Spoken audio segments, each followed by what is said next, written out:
हम सब अपने 20s और 30s में पैसे कमाना तो सीख जाते हैं। हमारा एजुकेशन सिस्टम, हमारी सोसाइटी ही कुछ ऐसी है कि हमें पैसे कमाना सिखा ही देती है। लेकिन हम में से बहुत कम लोग उस पैसे से पैसे कमाना सीख पाते हैं। और मैं समझता हूं कि आज के दौर में यह सबसे जरूरी चीज है। इसे ही इन्वेस्टमेंट कहते हैं। Welcome to my channel Money returns.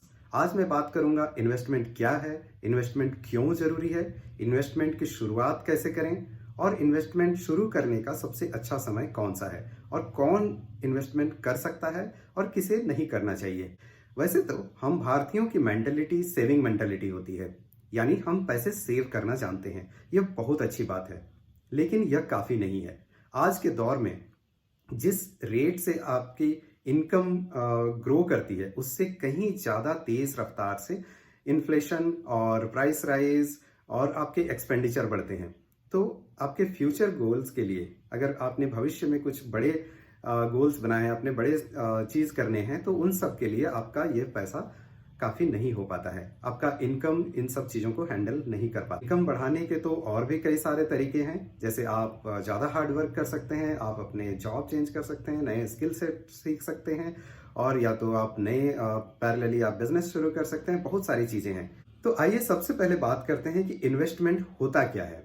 Investment एक प्रोसेस है। इन्वेस्टिंग एक प्रोसेस है जिसमें आप कोई एसेट खरीदते हैं और उस एसेट की वैल्यू जो है समय के साथ बढ़ती जाती है और एक समय के बाद वो आपको रिटर्न देना शुरू कर देती है। रिटर्न एक तरह का प्रॉफिट है जो आपको आपके इन्वेस्टमेंट से मिलता है।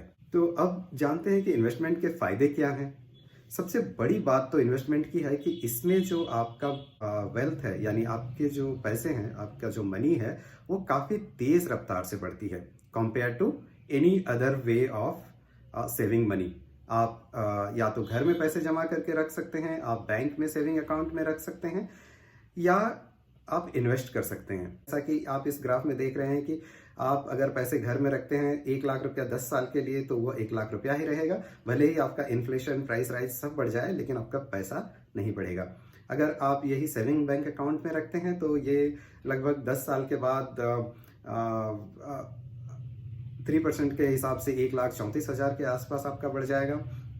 और यही अगर आप इन्वेस्टमेंट करते हैं या किसी चीज़ पर इन्वेस्ट करते हैं, अगर वो मार्केट सही रहा तो आपका 8 से 10% तक रिटर्न या उससे भी ज़्यादा रिटर्न कभी कभी आपको मिल जाता है।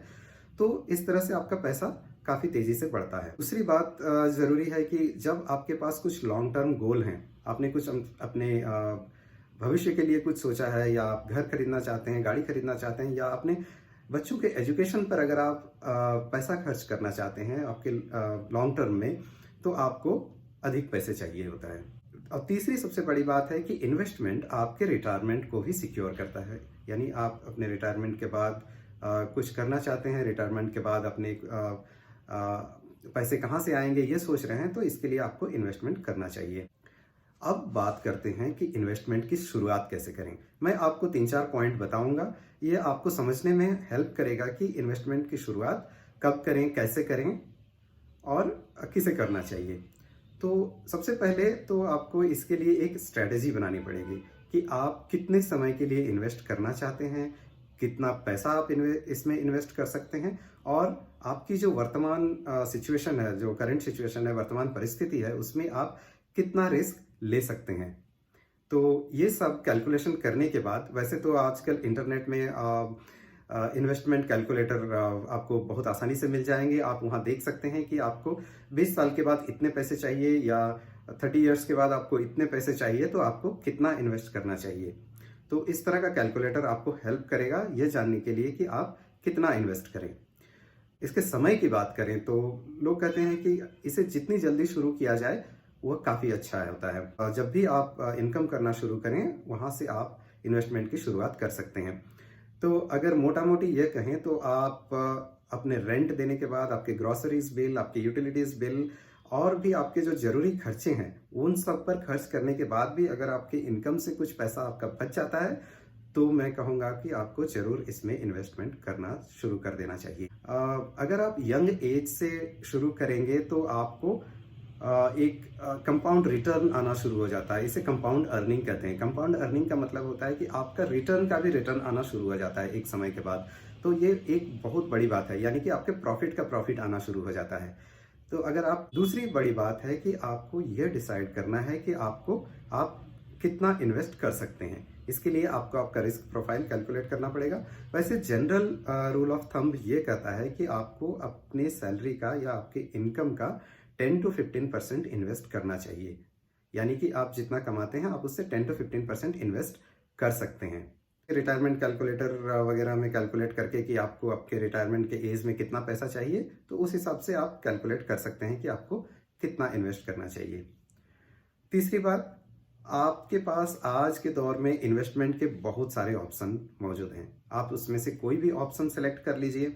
जैसे कि आप म्यूचुअल फंड में इन्वेस्ट कर सकते हैं, आप गोल्ड में इन्वेस्ट कर सकते हैं, आप स्टॉक मार्केट में इन्वेस्ट कर सकते हैं, आप क्रिप्टो करेंसीज में इन्वेस्ट कर सकते हैं। इसके अलावा अगर आप कम रिस्क में इन्वेस्ट करना चाहते हैं तो आपके पास बहुत सारे गवर्नमेंट बॉन्ड्स, गवर्नमेंट सिक्योरिटीज या बहुत सारे डिपॉजिट स्कीम्स आते हैं जहां आपको गारंटीड रिटर्न मिलती है। यानी कि आप अगर चाहते हैं कि आप इन्वेस्टमेंट में बहुत ज़्यादा रिस्क नहीं ले सकते, तो भी आपके पास ऐसे ऑप्शन भी मौजूद हैं जहां आप रिस्क फ्री होकर भी इन्वेस्टमेंट कर सकते हैं। तो ये सारी चीज़ों का अगर आप ध्यान रखेंगे तो आप देखेंगे कि इन्वेस्टमेंट करना आज कल बहुत आसान हो गया है और बहुत ज़रूरी भी हो गया है। इसलिए आप सबको इन्वेस्टमेंट की जानकारी होना बहुत ज़रूरी है। मेरा यह वीडियो एक एजुकेशनल पर्पज से है। मैंने अपने एक्सपीरियंस के आधार पर जो भी सीखा है, इस पर मैं आपको इन्वेस्टमेंट की बेसिक जानकारी दे रहा हूं। इसके आगे आप अपने रिसर्च कीजिए, उसके बाद ही मार्केट में इन्वेस्ट कीजिए। डेफिनेटली इन्वेस्ट करना मार्केट में थोड़ा बहुत रिस्क तो होता ही है, तो आप अपने रिस्क प्रोफाइल को समझिए। आप कितना इन्वेस्ट कर सकते हैं कि आपके ऊपर कोई बहुत बड़ा असर नहीं पड़ रहा है, तो आप इन्वेस्ट कर सकते हैं। तो ये सारे मेरे सजेशंस होंगे। अगर आपको कुछ और जानकारी चाहिए तो आप नीचे कमेंट पर लिखिए, मैं आपको इसके बारे में कुछ और जानकारी देने की भी कोशिश करूंगा। Thanks for watching, see you in our next video.